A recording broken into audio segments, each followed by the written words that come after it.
तो फिर से अब हम आपके लिए अगली जो टॉपिक है उसको लेकर के हम आए हैं, क्या? Decomposition reaction. Decomposition reaction. अब इसमें क्या होता है उसको अब आप जानेंगे। पहले मैं आपको बता दूं कि डीकंपोजिशन कहने का मतलब होता है दो भागों में या उससे अधिक भागों में टूट जाना, डिकम्पोज हो जाना। ठीक है, यानी कि सिंपल सबस्टेंस में बनने की प्रक्रिया जो होती है उसी को हम लोग डिकम्पोज बोलते हैं। ठीक है, तो डिकम्पोजिशन रिएक्शन में क्या होता है कि क्रिटिकल कंपाउंड्स यानी कोई भी एक कंपाउंड स्प्लिट कर जाते हैं to or more simple substance, तब आप उसको क्या कहेंगे? Decomposition reaction. अब यहां पर अगर आप इसको डिफाइन करने के लिए जाते हैं डिकम्पोजिशन रिएक्शन को, तो आप बोल सकते हैं a reaction in which a compound split up into two or more simple substance is called decomposition reaction. Clear? तो इस डिकम्पोजिशन रिएक्शन को समझने के लिए अब हम लोग इसके इक्वेशन को देखें या डिकम्पोजिशन रिएक्शन के इक्वेशन को देखते हैं। लेकिन इससे पहले मैंने आपको क्या किया था कि जितने भी रिएक्शन मैं आपको बताता जाऊंगा उसमें टिक लगते जाएंगे। तो आपको ये 3 रिएक्शन को मैं बता दिया। अब यहां पर आपके पास आता है डिकम्पोजिशन रिएक्शन। अब यहां पर आप देखेंगे तो यह CaCO3 है, जिसको हम लोग इंग्लिश में मार्बल कहते हैं या अब हिंदी में संगमरमर बोलते हैं। अब इस संगमरमर को क्या किया जाता है? हीट के प्रेजेंटेशन में, यहां पर डेल्टा आप देख रहे हैं, यानी कि इसमें हीट दिए जा रहे हैं। तो यहां आप खुद समझ गए होंगे जब अगर हीट देते हैं तो यह 2 प्रकार का रिएक्शन बन जाएगा।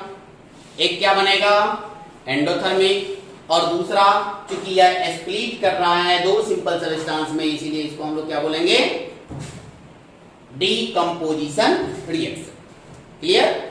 तो यहां पर आप देख रहे हैं कि CaCO3 को जब आप हीट करते हैं, गर्म करते हैं, तो गर्म करने के बाद यह क्या बनाता है?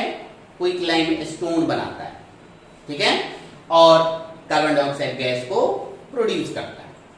अब यहां पर इसको देखने के बाद आप खुद समझ गए होंगे कि क्या यह बैलेंस्ड इक्वेशन है या हमें बैलेंस करनी पड़ेगी।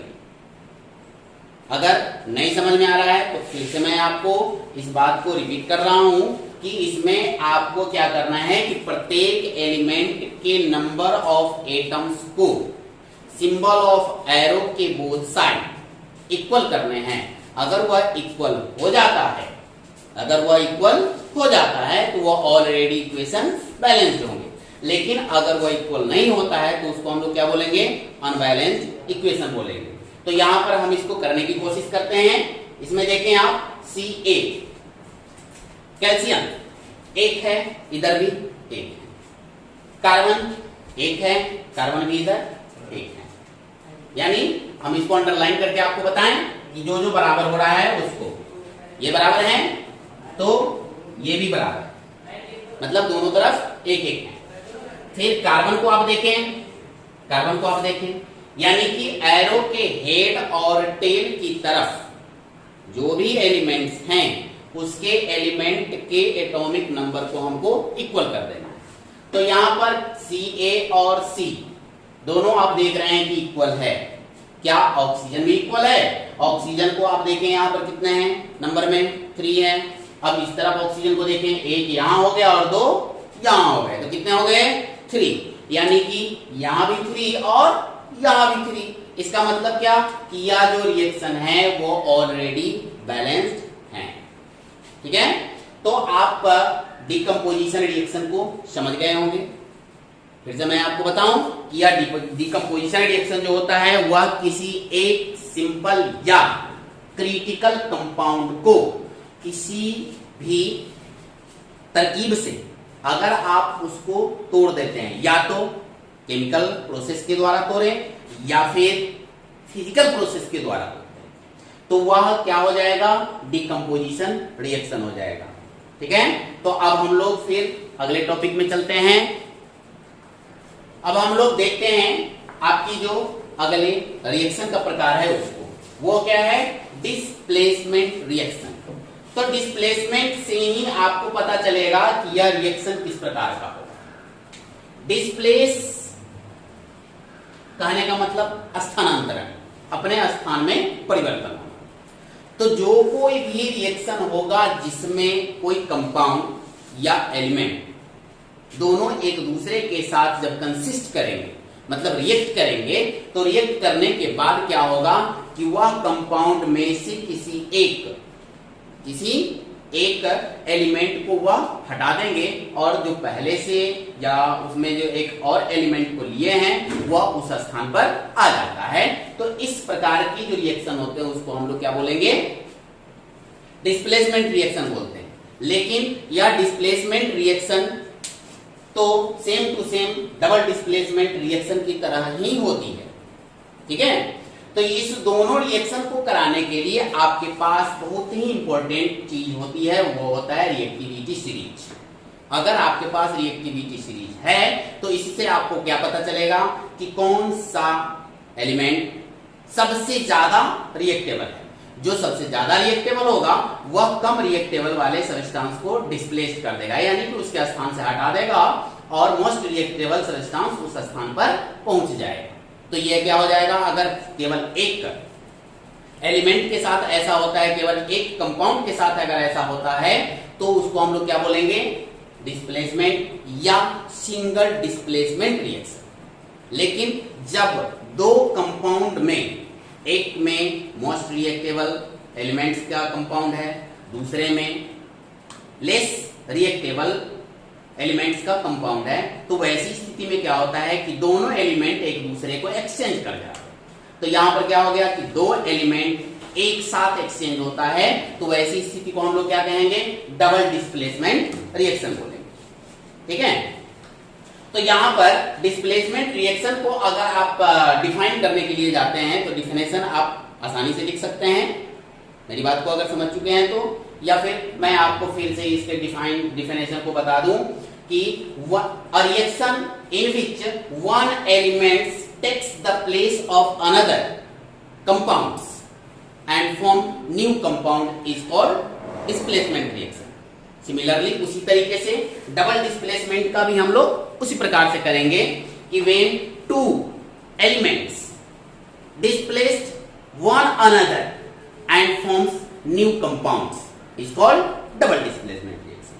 तो इस रिएक्शन को जानने के लिए अब हम लोग क्या करें, देख लेते हैं इक्वेशन को देखने के लिए अब हम लोग चलें आगे, इस रिएक्शन को देखते हैं। सबसे पहले हम आपको डिस्प्लेसमेंट रिएक्शन को समझाते हैं। अब डिस्प्लेसमेंट रिएक्शन में मैंने अभी आपको जैसा बताया था कि कोई एक कंपाउंड है, ये कंपाउंड है कॉपर सल्फेट, और एक एलिमेंट जो जिंक है। अब यहां पर आप देख रहे हैं कि copper sulphate plus zinc reaction कर रहा है। तो रिएक्टिविटी सीरीज में जब आप जाएंगे तो आपको यह पता चलेगा, आप देख पाएंगे कि कॉपर जो है रिएक्टिविटी सीरीज में नीचे है और जिंक ऊपर है। इसका मतलब क्या हो गया कि जिंक जो है कॉपर से ज्यादा रिएक्टेबल है, ठीक है। जो ज्यादा रिएक्टेबल है वह लेस रिएक्टेबल वाले को हटा देगा, डिस्प्लेस कर देगा, और वही प्रोसेस हो रही है। यहां पर क्या हो गया, न्यू सोल्ट जो बन रहे हैं वो क्या बन रहा है, जिंक सल्फेट, और कॉपर को डिस्प्लेस कर दिया इसीलिए कॉपर बाहर हो गया। अब आप यहां पर देखें कि कॉपर सल्फेट है तो जिंक बाहर है। सिंबल ऑफ एरो के बाद अगर आप देखते हैं तो जिंक सल्फेट बना, कॉपर बाहर है, ठीक है। तो इसको आप समझ गए होंगे। फिर उसी तरीके से मैंने जो अभी आपको बताया था डबल डिस्प्लेसमेंट रिएक्शन, जिसमें दो कंपाउंड्स होते हैं। तो यहां पर आप अगले जो रिएक्शन है उसको आप देखें, इसमें आपके पास है सिल्वर नाइट्रेट, सिल्वर नाइट्रेट है AgNO3। अब यह सिल्वर नाइट्रेट रिएक्शन कर रहा है किससे, तो सोडियम क्लोराइड से। अब आप फिर पुनः रिएक्टिविटी सीरीज को आप जाकर के देखें तो आपको क्या पता चलेगा कि सोडियम जो है वह 2 नंबर पर यानी कि सबसे ऊपर है और Ag सबसे नीचे है। Ag कहाँ है, सबसे नीचे। तो यहां आप देख रहे हैं कि सोडियम मोस्ट रिएक्टेबल हो रहा है और Ag लेस रिएक्टेबल हो रहा है, एक कंडीशन। दूसरा कंडीशन यह भी होता है कि हर एलिमेंट अपने आप को स्टेबल भी करना चाहता है और अपने रेडियस को भी बढ़ाना चाहता है। तो यहां पर दोनों को अगर आप देखते हैं तो दोनों को देखने के बाद दोनों की वैलेंसीज को आप देखें। सिल्वर Ag, इसका जो वैलेंसी होता है वह होता है 1 और यह होता है पॉजिटिव रेडिकल। सोडियम यह भी, इसकी भी वैलेंसी 1, यह क्या होता है, यह भी पॉजिटिव रेडिकल। अब यहां पर क्या होता है कि ये NO3 है। अब इसकी भी वैलेंसी को अगर हम देखने के लिए जाएं रेडिकल के आधार पर तो यह निगेटिव रेडिकल होता है और इसकी NO3 की जो वैलेंसी होती है वह भी 1 होता है। ठीक है, जो मैंने आपको रेडिकल निकालने का 9th क्लास में भी सिखाया था। ठीक है, तो यहां आगे चलते हैं। तो यह निगेटिव 1 हो गया। सेम उसी तरीके से Cl क्लोरीन, यह भी निगेटिव रेडिकल वाले होते हैं। लेकिन अब क्या है कि इसका जो रेडियस होता है वह सबसे ज्यादा होता है और इसका रेडियस कम होता है। तो जो मोस्ट रिएक्टेबल है वो अपने आप को पावरफुल बनाने के लिए ज्यादा रेडियस वाले से रिएक्शन करेगा। तो ये क्या करता है, सोडियम NO3 के साथ रिएक्शन कर लेता है। तब ये अपने आप को यह दिखा पाता है कि यह Na जो है यानी सोडियम जो है वह मोस्ट रिएक्टेबल है। तो आप प्रोडक्ट्स में देखिए तो यहां पर क्या बना हुआ है, NaNO3 यानी सोडियम नाइट्रेट। और फिर Ag जो सिल्वर है वह सिल्वर किसके साथ रिएक्शन करता है, क्लोरीन के साथ। तो यहां पर आप देखिए तो आपको खुद पता चलेगा कि इसमें का प्रत्येक एक दूसरे को एक्सचेंज हो जाता है एलिमेंट्स। ठीक है, या फिर रेडिकल होता है। तो रेडिकल जो है जिसको हम लोग मूलक भी बोलते हैं हिंदी में, वह मूलक का भी एक्सचेंज होता है, एलिमेंट्स का भी एक्सचेंज होता है। यहां पर क्या होता है, आयंस भी एक्सचेंज होते हैं। बात समझ में आई? यहां पर क्या होता है, आयन भी एक्सचेंज हो जाते हैं, जिस आयन के एक्सचेंज होने के कारण ही डबल डिस्प्लेसमेंट रिएक्शन होते हैं।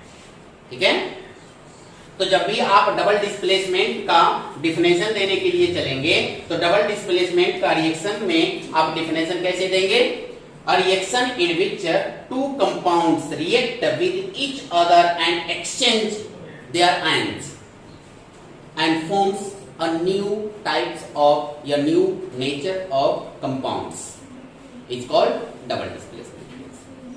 तो आपको मैंने डबल डिस्प्लेसमेंट रिएक्शन और डिस्प्लेसमेंट रिएक्शन या सिंगल डिस्प्लेसमेंट रिएक्शन को एक्सप्लेन कर दिया है। अब हो सकता है कि इससे रिलेटेड आपके पास क्वेश्चन असाइनमेंट में भी हो, तो आप उसको अच्छे तरीके से देखें।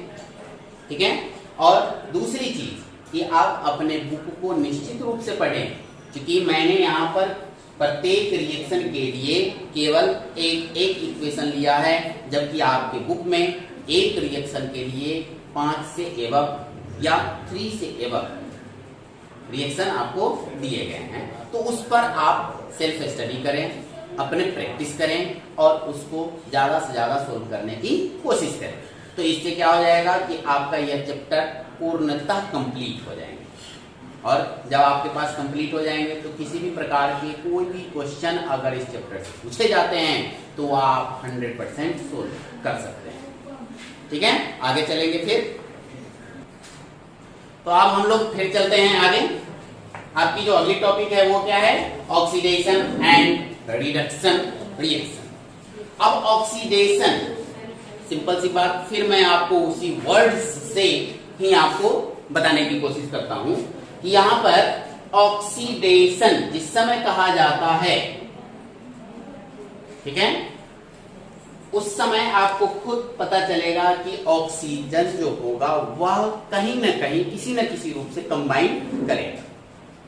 वास्तव में यह ऑक्सीडेशन और रिडक्शन जो है वह केवल 2 ही एलिमेंट्स पर बताएगा, एक ऑक्सीजन को ये और दूसरा हाइड्रोजन। बात समझ में आ रहा है?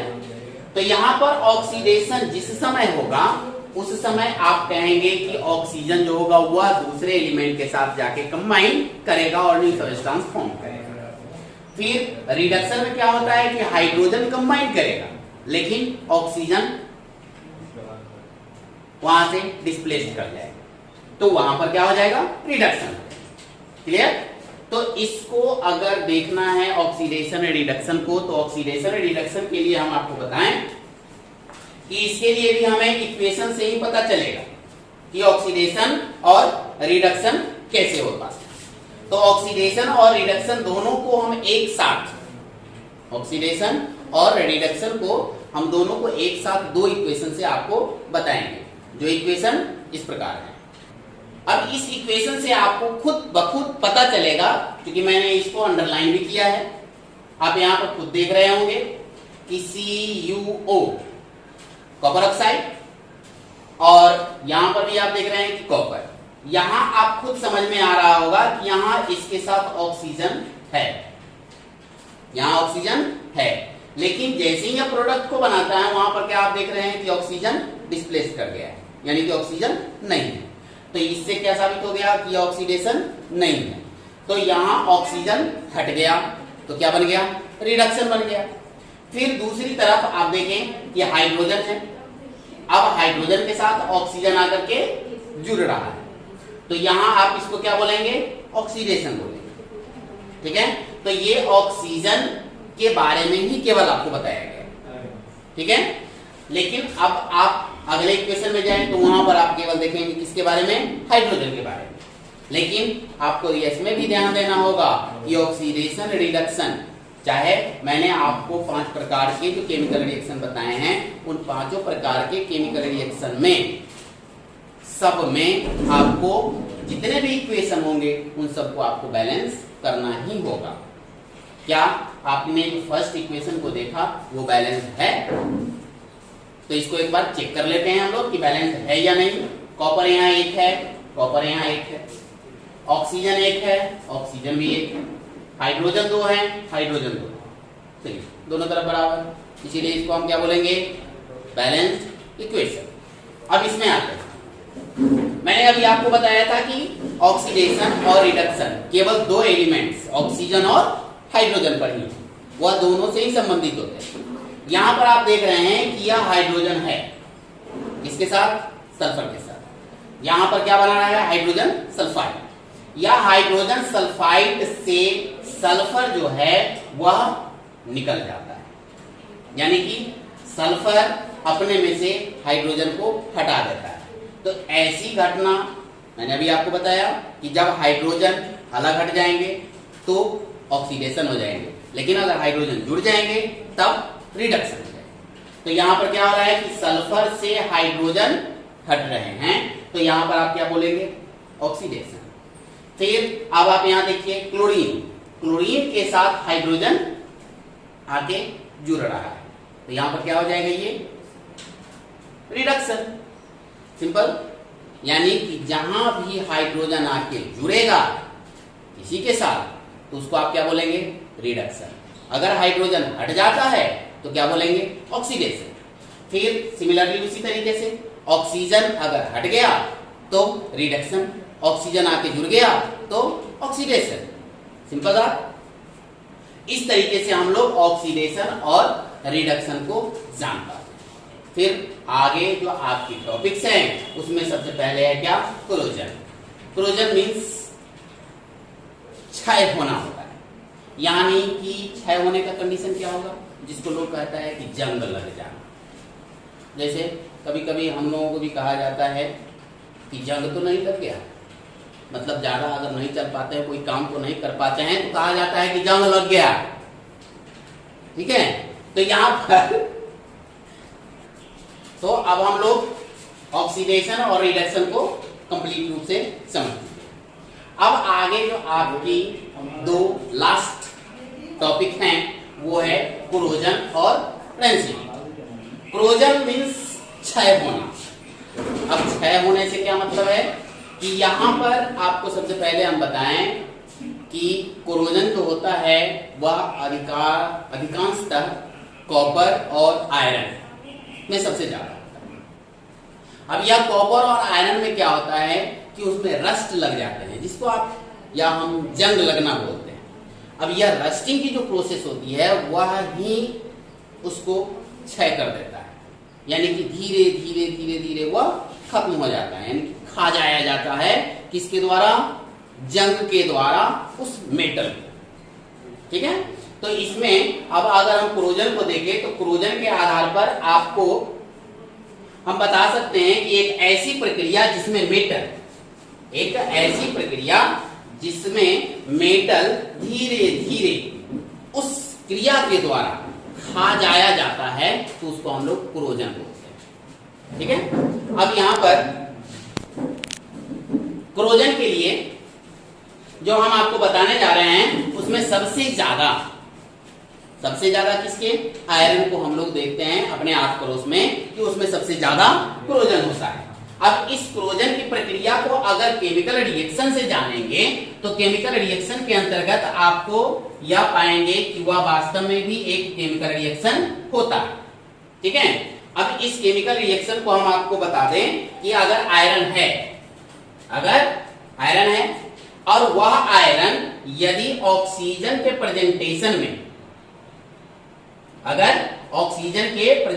में रिएक्शन करता है इससे वाटर के साथ, अगर वह रिएक्शन करता है वाटर के साथ, तब वह एक सब्सटेंस बनाएगा। उस सब्सटेंस को हम लोग बोलते हैं जंग, यानी कि rust is a substance which has many pores. This pores is also allowed the outer या atmospheric oxygen and vapors. Causes this iron is gradually eaten by the rust. Right? अब यहाँ पर हम इसको आपके रिएक्शन को फिर से हम बता दें कि Fe यानी कि आयरन ऑक्सीजन के प्रेजेंटेशन में इससे वाटर वेपर से रिएक्शन करता है और रिएक्शन करने के बाद ये क्या बनाता है?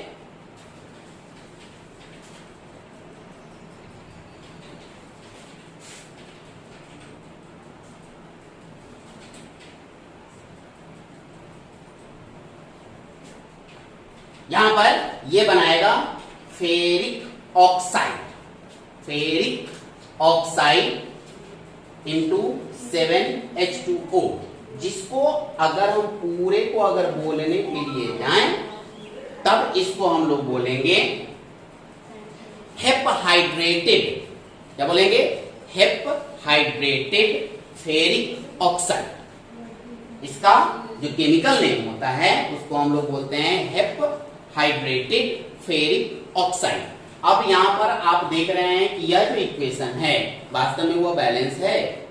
अगर बैलेंस नहीं है तो हम लोग इसको भी बैलेंस करेंगे, क्योंकि इससे पहले मैंने आपको बताया था कि जब भी कोई प्रोसेस को अगर आपको बताना है और उस प्रोसेस के अंतर्गत आप अगर कोई भी केमिकल इक्वेशन को लिखते हैं तो वह केमिकल इक्वेशन को बैलेंस करना बहुत ही जरूरी होता है, अन्यथा वह इक्वेशन आपको गलत मानी जाएगी।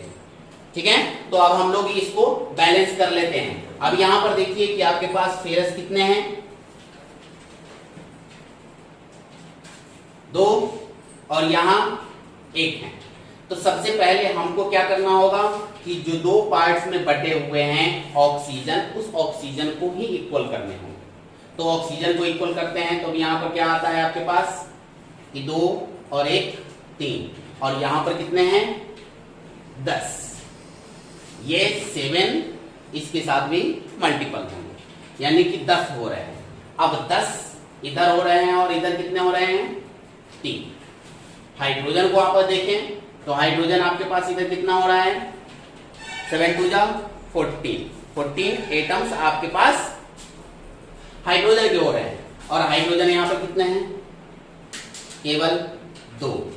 अब दोनों को एक दूसरे के साथ अगर बैलेंसिंग करनी होगी तो बैलेंसिंग करने के लिए अब हम लोग क्या करेंगे? इसमें 7 से अगर मल्टीप्लाई करते हैं तो कितने हो जाएंगे?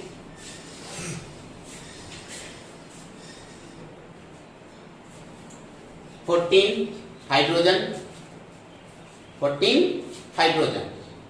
और ऑक्सीजन कितने हो गए 9। अब हम क्या करेंगे कि फेरस के साथ भी मल्टीपल करने के लिए चलेंगे। अब फेरस के साथ अगर मल्टीपल करते हैं, इसको मिटा दें, यानी आयरन को भी हम मल्टीपल करने के लिए चलते हैं। तो आयरन को हम क्या कर लेते हैं यहां पर कि 2 से कर देते हैं।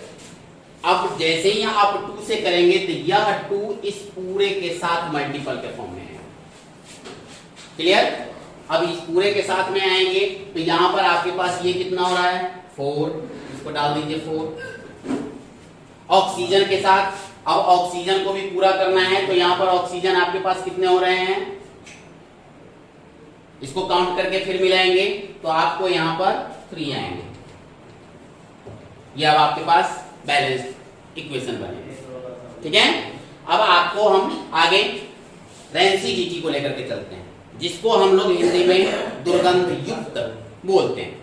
अब रेंसिडिटी क्या होती है कि आप बहुत से घरों में, आपके घर में पकवान बनते हैं, यानी कि जो आपके पास ईडेबल ऑयल होता है, उस ईडेबल ऑयल से बहुत सारे खाना बनते हैं। वह खाने को अगर हम ज्यादा दिनों तक खुली हवा में रखते हैं तो वह ऑयल भी एक कार्बनिक पदार्थ होता है, जिसमें ऑक्सीजन जाकर के उसके साथ रिएक्शन कर देता है और वह दुर्गंध देने लगती है, यानी कि खराब होने लगती है। यही कारण होता है कि उसको एक पैकेट में बंद किया जाता है, और उसमें आपको पैकेट में बंद कोई भी खाद्य पदार्थ को आप देखेंगे तो उसमें आपको लगेगा कि इसमें खाने से ज्यादा इसमें हवा भरा।